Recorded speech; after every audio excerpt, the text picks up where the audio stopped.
Hey everyone, this is Bulba Trainer. First, I want to give you a channel update if you don't follow my Twitter. By the way, you should follow my Twitter for channel updates. So, a few weeks ago, I mentioned in a video that I post nearly every week, and at the time, I was still thinking I wouldn't be able to go back to school until fall semester. But fortune has shown on me, and I get to go this semester, which just started on Tuesday.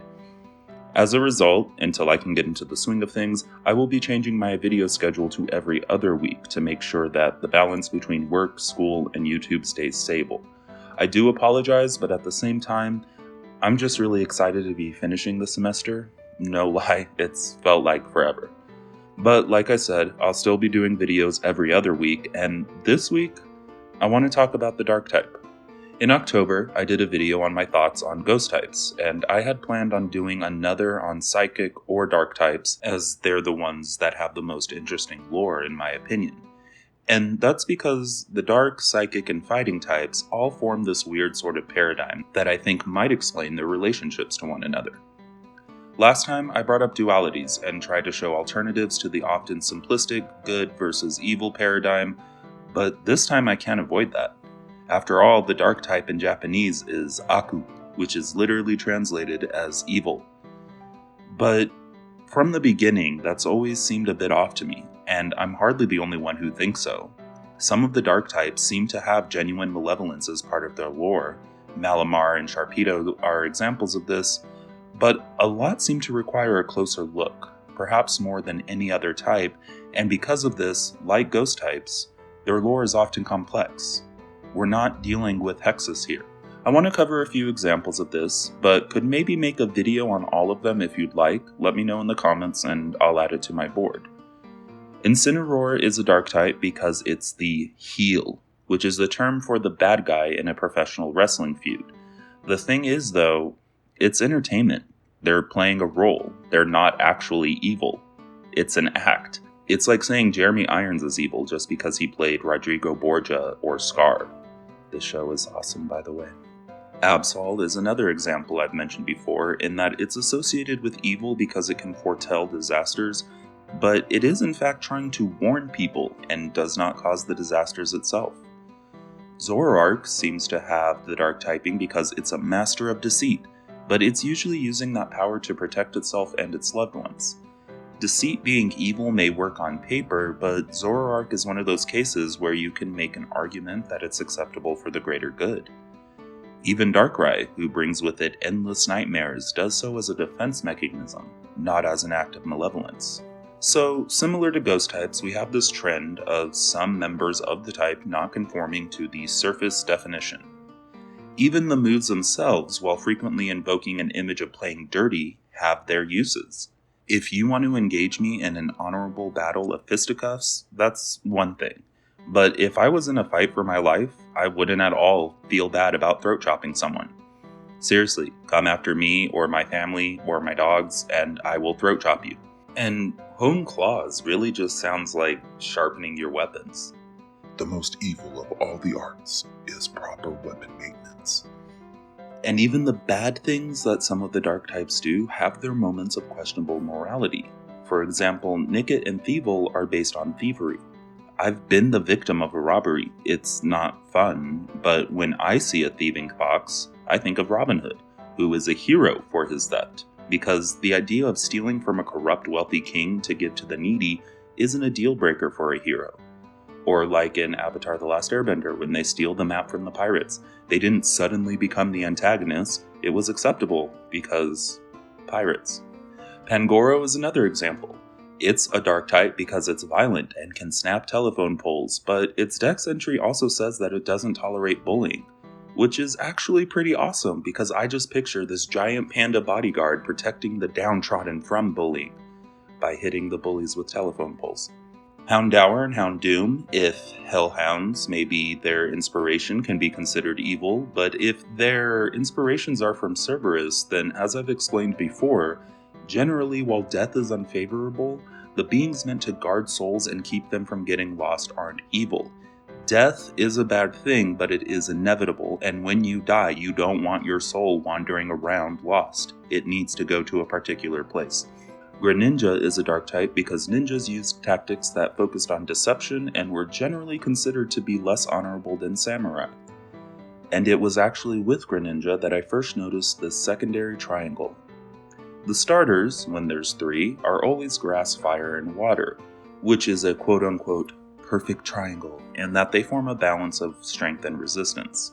It's why the starters are these types, because it's simplistic enough that even kids can understand. I mean, there's never needed to be a theory video on why fire is stronger than grass. Greninja, Delphox, and Chestnut are the only ones who form a secondary triangle as well, though. And before you go into the comments to tell me it's not quote-unquote perfect, I consider immunity to be a type of resistance. Most likely you weren't going to send out a Delphox against a Greninja in the first place, so whether the damage is cut in half, or a quarter, or is non-existent, is of negligible importance. I've seen challenge playthroughs where people beat the game with a single type or a single Pokemon, and part of that challenge is overcoming your disadvantages to still win, but for normal gameplay, we can say that fighting Dark and Psychic are a triangle. And not just in terms of effectiveness either. I want to do a deeper breakdown of the Psychic type later, but it's fair to say that it is the smartest type. From Alakazam to Orbeetle, intelligence is usually a defining factor, and even Pokemon like Slowpoke, as they get stronger, evolve and gain a higher intelligence as well. A few entries discuss the concentration and mental energy that they can cultivate. Fighting is a different side of the same coin. Fighting Pokemon are usually either based on a particular style of martial arts, or they're mentioned to discipline and train their bodies. With the exception of particular cases of Dragon, Fairy, and Ghost, these 3 types are unique because they're often chosen attributes. Bulbasaur has a plant symbiotically attached to it. It doesn't choose to like plants or grow things. Grass is part of its nature. Haunter doesn't train at being a ghost. It simply is a ghost. It can't be more or less than that. Grapploct can't help being an octopus and related to water. That's part of its nature. But it can choose to learn to grapple. Nature versus nurture being a video for a later time, but as we understand the concepts of knowledge and physical strength or a martial art, they're almost always chosen by the person they're improving, not a natural function of their biology. That's why we place value in feats of athletics and why doctor is generally a term of respect. Neither is usually the result of happenstance, but of the dedication of the individual. And then there's the dark type. We can debate on the inherent good or evil of people or whether those terms even matter in such a context, but in this case, I think Pokemon shows both sides of that debate, and even a step further. For example, Morpeko is stated to get angry because of hunger hormones. It doesn't choose to fly into a rage, it's simply part of its nature. Alolan, Meowth, and Persian, on the other hand, really just seem to be spoiled brats, and the fact that catering to their demands is what makes them popular in the first place only fuels this behavior. They're smart, they know their fickleness gets them what they want, and so they continue to behave that way. And Absol and Sableye aren't even actually evil, they just have bad reputations. All in all, though, the theme of Dark-type moves and Pokemon seem to largely be negative choices, rather than any inherent evil. Urshifu's single strike form is the embodiment of rage, which is seen as a negative, even though that rage is itself said to scare away malevolence.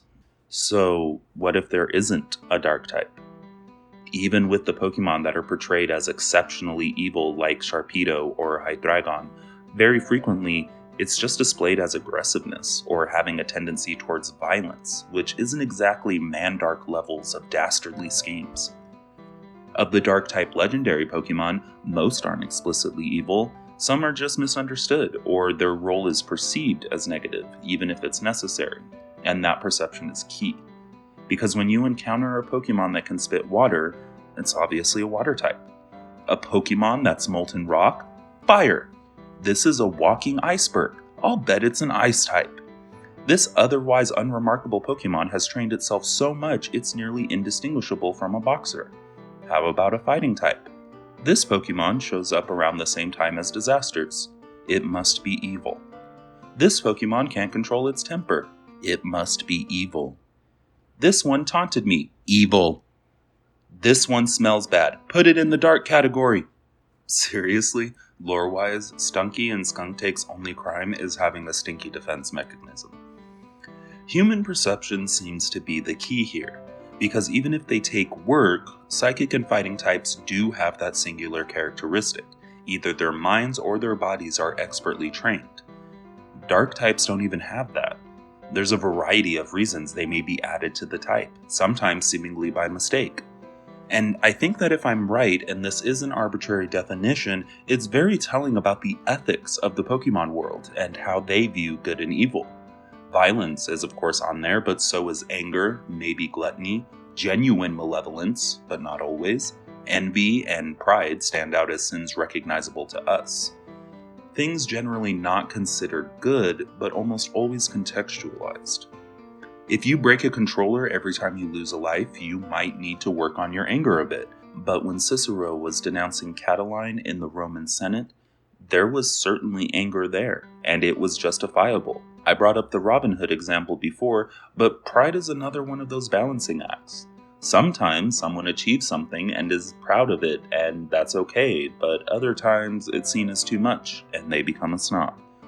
There are more complex examples, but this isn't an Ethics 101 course, so I'll leave it at that. But the point is, the dark type is something that can be trained and cultivated. It's not something necessarily inherent in the Pokémon. It's a judgment by the community.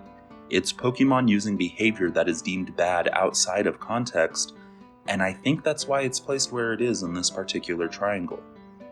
The dark type is a loss of control. It's giving in to the impulses that society has told people to bury or tame. It's sometimes displayed by a lack of restraint or discipline, particularly in regards to behavior. Air quotes, darkness, is what clouds the mind and takes away mental focus, which is why psychics are weak to it. The mind is stronger than the body, but the body, if honed, can also be a type of discipline. You can channel your anger and envy into restraint and exercise and fine-tune them, which is why the fighting type has an advantage over dark types. Psychic's immunity seems to be a more balancing game mechanic than anything else, but you could also just say that for those who find that anger and violence work for them, no amount of pleas from a calm mind is going to make a difference, and therefore psychic types can't affect the dark type. It's not a perfect triangle, but certainly something to think about. The main point of this video was going over some dark types and making an argument against it being just an evil type. What about you though? Do you think dark types are inherently evil, or are they simply a category of things that humans find distasteful? This video gave me at least 5 other ideas for future videos because I want to break into psychic, fighting, and the dragon types, and I also have a theory about Yveltal, maybe ethics in the Pokemon world. So don't forget to subscribe so you don't miss those. Otherwise, as always, the ending of my videos is very abrupt and awkward, but I will see you in 2 weeks. Thank you, and please stay safe.